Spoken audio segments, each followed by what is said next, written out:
Good evening, visitors, and welcome to the Australian War Memorial's Last Post ceremony. My name is Sharon Bown, and joining us this evening from the Australian Army is Warrant Officer Class 1, Kim Owen. We welcome the veterans who have served, those that are still serving, and the families that love and support them. We acknowledge the members of RSL and Services Clubs Association, RSL Victoria and RSL Queensland, who are watching a broadcast of this ceremony across Australia. During this evening's ceremony, wreaths will be laid at the base of the Pool of Reflection by visitors to the memorial. If you are able, will you please stand and join in singing the National Anthem.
Those requiring a seat, please be seated. The Australian War Memorial was the vision of Charles Bean, Australia's First World War official historian. Bean landed with the Australian troops on Gallipoli and stayed with them at the front through to the end of the war. The idea of this national memorial and museum came to him at Pozières, France, in the depths of the bloody fighting of 1916. Bean's idea was that this would be a place where families and friends could mourn loved ones buried in faraway places. It would also be a place that could help all Australians understand what these men and women had endured and what they had done for us. Bean's vision, to which we remain true, is best expressed as inscribed in the entrance to the memorial's galleries. Here is their spirit, in the heart of the land they loved, and here we guard the record which they themselves made. Tonight we will read the story behind just one of those on the Roll of Honour, which lists the names of more than 102,000 men and women who have given their lives for us in war and on operations for more than a century. But first, we present a lament, Flowers of the Forest. Wreaths and floral tributes will now be laid at the base of the Pool of Reflection.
Today, we remember and pay tribute to Private Harrie Nathan Jemmett.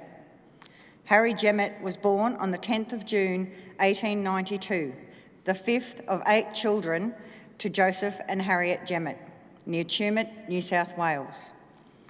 After attending school at Adelong, he worked as a labourer and miner and lived near Cootamundra. Jemmett enlisted in the Australian Imperial Force on the 16th of September 1916. Sailing from Sydney for overseas service less than 2 months later as part of reinforcements for the 59th Infantry Battalion. After a brief period of training in England, Jemmett sailed for France and the war on the Western Front. He joined his unit for the first time as they were behind the lines in freezing conditions at Raincourt, north of the Somme River. Just 2 days later, he moved with his unit to the front line trenches at Dorney, east of Bapaume, and came under heavy German shrapnel artillery fire. Many men found adjusting to military life and the horrors of trench warfare extremely difficult. On the 11th of April 1917, after just over a week at the front, Jemmett was hospitalised for a self-inflicted gunshot wound to his left foot. His injuries had him stay in hospital for 3 months, and he was fined 2 weeks' pay.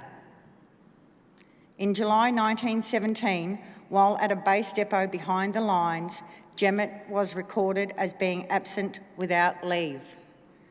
He was not found until December, and in a court-martial was sentenced to 2 years hard labour. Due to shortages in manpower at the time, however, his sentence was later suspended and he was again sent to the front. After a brief period in hospital for illness, Jemmett joined his unit once more on the 26th of April 1918, when they were in action near the Somme River. After less than a week, he was once again reported as being absent without leave, and after he was caught, he was returned to his battalion under escort in late July. Less than 2 weeks later, while awaiting trial, he escaped from his guard room and was yet again listed as absent without leave. During his third period of absence, the war came to an end. Jemmett turned himself in to the authorities on Boxing Day 1918 in London. Less than a week later, he faced his second court-martial for desertion and was sentenced once again to 2 years hard labour. In March 1919, Jemmett sailed from England for Australia to carry out his sentence. On the 25th of April, Anzac Day 1919, Jemmett was one of 8 prisoners placed on a train for escort from Melbourne to Sydney. The train left Melbourne at 4 in the afternoon, and at some point during their journey, the prisoners were able to obtain several bottles of whiskey, which they drank to pass the time. As the train passed through Tullarook near Seymour to the north of Melbourne, the prisoners were heard plotting to overpower their guards and escape. They soon made their escape attempt and attacked and nearly strangled one of the guards. In the fighting, Jemmett was seen trying to pick up a rifle lying nearby. In the ensuing struggle, one of the military police guards shot Jemmett in the chest with his pistol. Jemmett died shortly afterwards from his wounds. He was 26 years old. Harrie Jemmett is buried in the Cootamundra General Cemetery, where 14 Australian servicemen of the First World War now lie. Private Harrie Nathan Jessop's name is listed on the Roll of Honour on my right, amongst almost 62,000 Australians who died while serving in the First World War. A photograph of his headstone is displayed today beside the pool of reflection. This is but one of many stories of service and sacrifice told here at the Australian War Memorial. We now remember Private Harrie Nathan Jemmett, who gave his life for us for our freedoms and in the hope of a better world.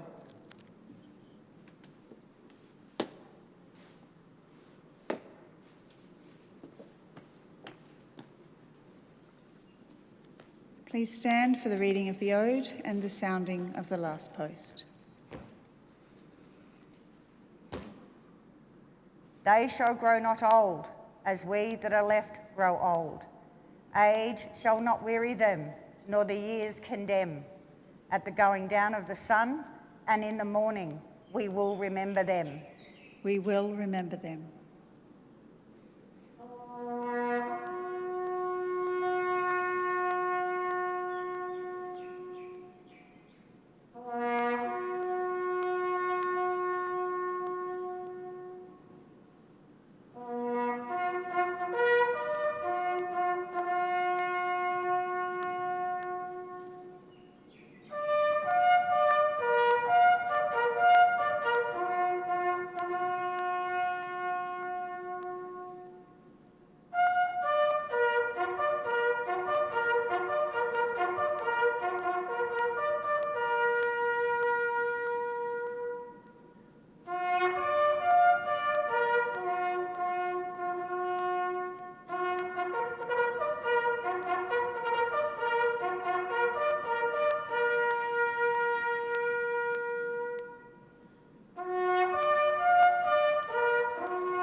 Lest we forget. Lest we forget.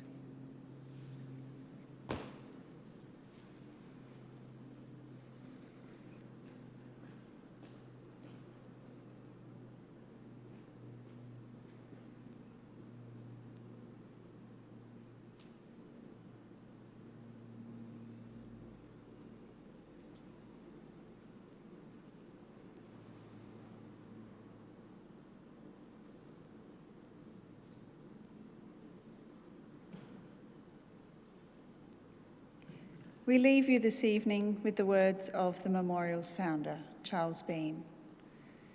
Many a man lying out there at Pozières or in the low scrub at Gallipoli, with his poor, tired senses barely working through the fever of his brain, has thought in his last moments, well, it's over.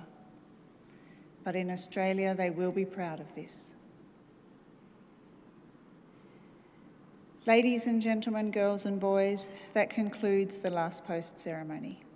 We thank you all for visiting the Australian War Memorial, and we wish you all a very good evening. Thank you.